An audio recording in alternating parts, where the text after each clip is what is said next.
SimFanatic here with Moza. Appreciate meeting you, Zach. And we got a little sneak peek yesterday running through the area here before it opened to the public, but got a chance to meet Zach and Carissa. But again, we appreciate you guys reaching out to us. Absolutely. So the first question I have is like, why from racing to flight simming? Absolutely. So I think the biggest reason we decided to move into exploring that flight sim vertical is definitely because of there's a big void with force feedback in the flight sim market, and it's a technology that we really spent a lot of time becoming great at in sim racing, and there was a very big void to fill. So making that leap into flight sim and providing a very valuable piece of immersion within flight sim at costs that are aligned with consumer friendly price points for such a unique and valuable not only training feature but immersion feature, it was kind of a no-brainer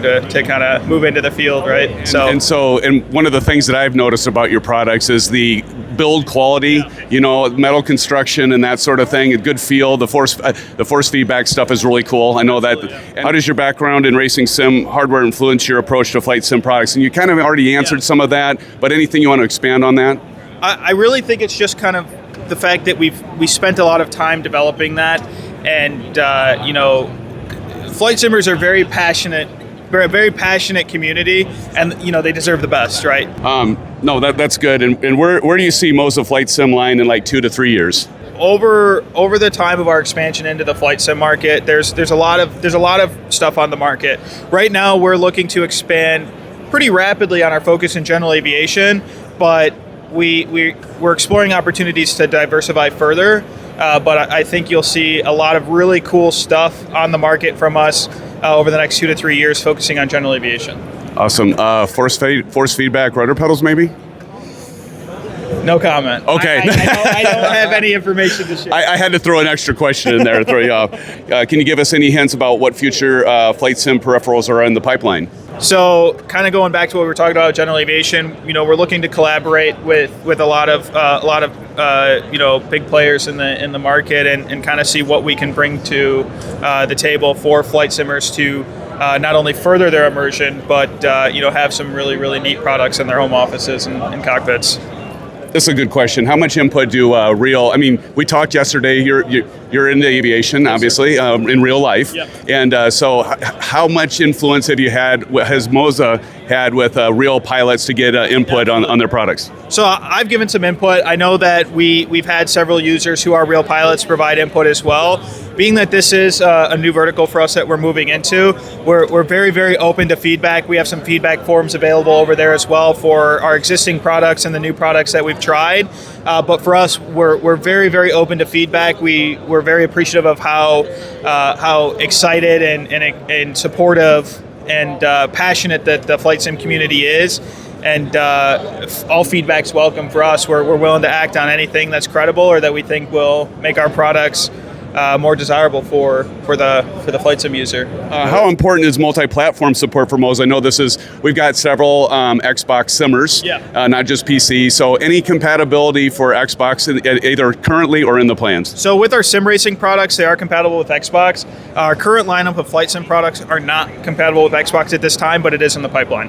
Oh, that's great. Okay, that's good news. Where are your products manufactured? Do you anticipate any impact from tariffs or any of that? So we have global distribution systems, including warehouses in the United States that have more than adequate stock to support what we project would be our sales volume. Okay, and so when something's ordered, about approximately how long till it ships?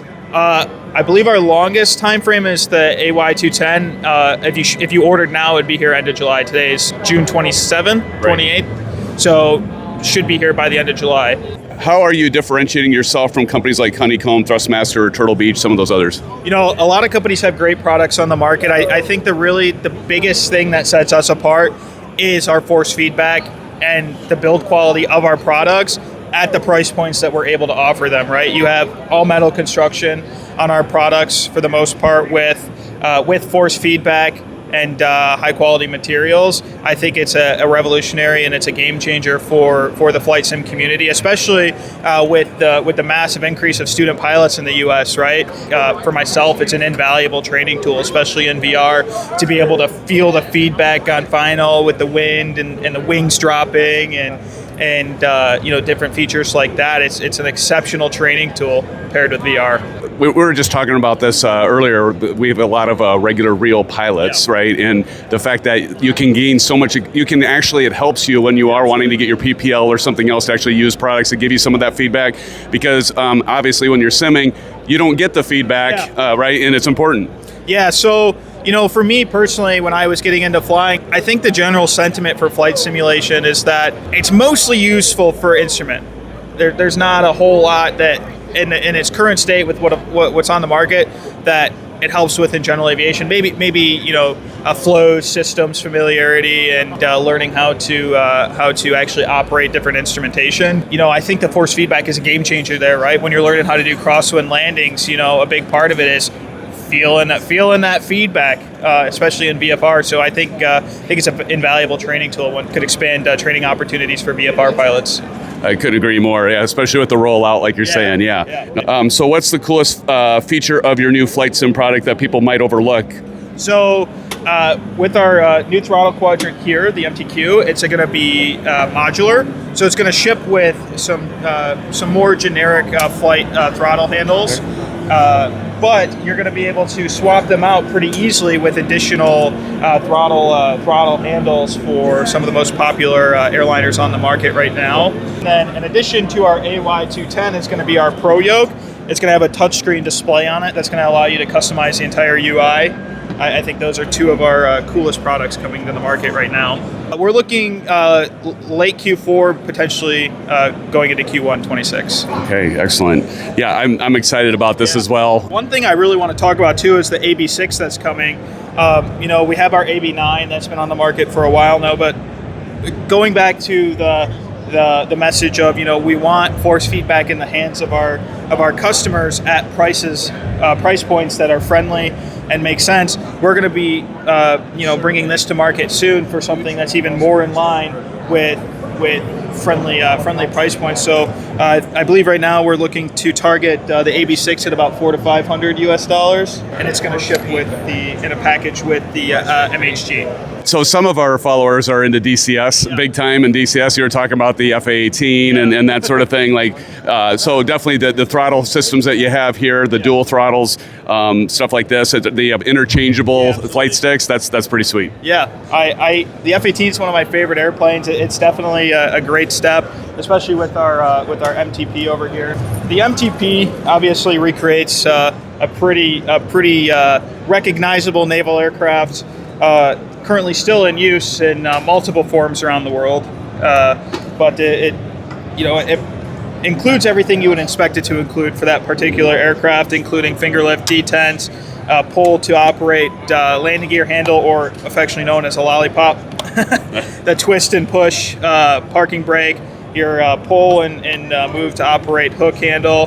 One thing, kind of a small thing, but really big to those people who are looking for authenticity, an APU that you switch on with a ready light and engine crank that stays in place. I love it. So, this is exceptionally, well made, and it is modular. Here's the MTPL, which is the landing panel, so you can get it without it or with it, depending on your budget and what you're looking for in your home cockpit.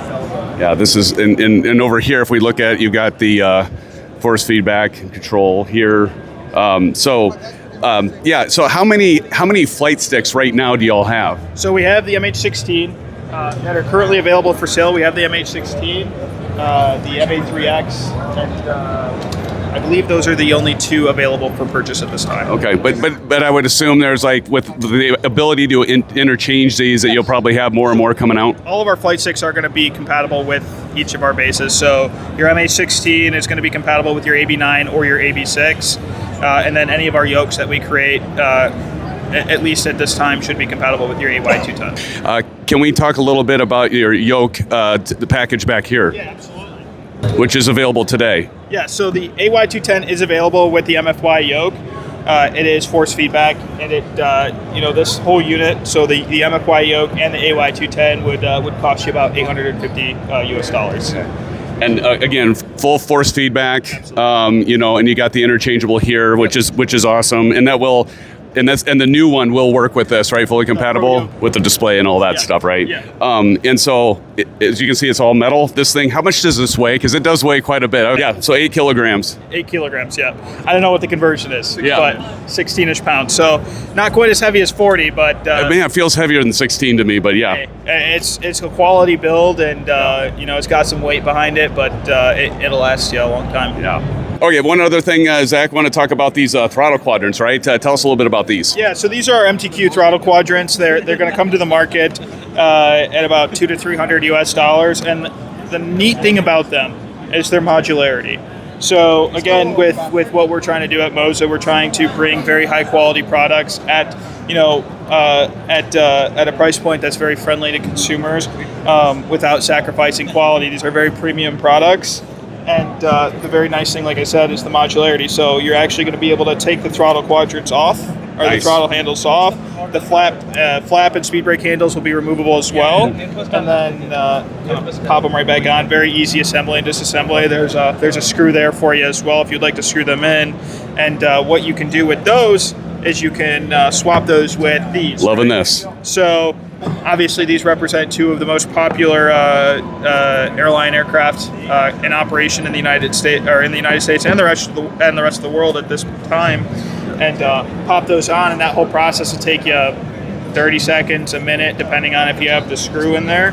And then you also have several buttons, rotary dials, multi-position dials, and switches for you to make sure that you have everything on the quadrant that you need for a fully immersive and complete session. And then obviously on our generic quadrants here, generic fighter quadrants right here that are usable on any. By generic, I mean they would work with anything. Right. So, you could basically map whatever you need to. Yeah, exactly. So you have multi-position hat switches, a slew joystick right there, buttons, and rotary dials. And I like you got the even like with these, do you have the reversers too? Yes. Yeah. So that's so for these ones right here, the TQAs, you would essentially put them on, and there would be a detent right here, and you'd actually have to lift to go into reverse. I like that a lot. And then we have the alternative style of reversers here on the TQB. So you got your Boeing and you got your Airbus covered. It doesn't feel have the Garmin integrated pilot there. Oh, I like this. Okay. So, a very early product. Don't have a whole lot of technical details on it, but I did just want to tease it a little bit to perhaps build some excitement around it. That is incredible. In fact, I've got somebody at work that really was looking for something like this. So you probably don't have a price point yet? Don't have very many details. We just we brought it with us to show a very early prototype. Not a whole lot of technical details to share just yet, but stay tuned because we have a lot of exciting stuff for the general aviation consumer coming. That definitely intrigues me. So definitely want to keep focused on that. So obviously that's cool. This is a replication of the legacy variant of the F-18. Right. Oh, that's amazing. So these are your DDIs. Mm-hmm. This would be your HSI or primary communication screen. And then this would be your UFCP, your upfront control panel. So this would be able to do radios, TACAN, ripple release for the F-18 if you're flying DCS. Yeah. You'll have the numbers pop up. You'll be able to input your bomb ripples, your bomb timers, GPS coordinates.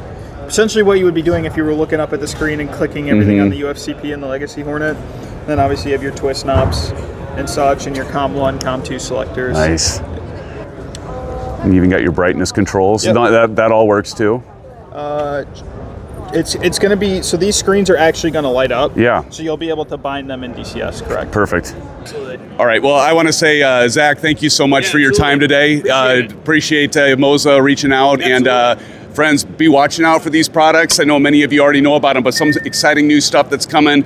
We'll definitely want to keep together and connected on it and watch for these to come out so we can do some reviews and unboxing and all that stuff. But anyway, SimFans, we'll catch you next time. Thanks again. Sounds great.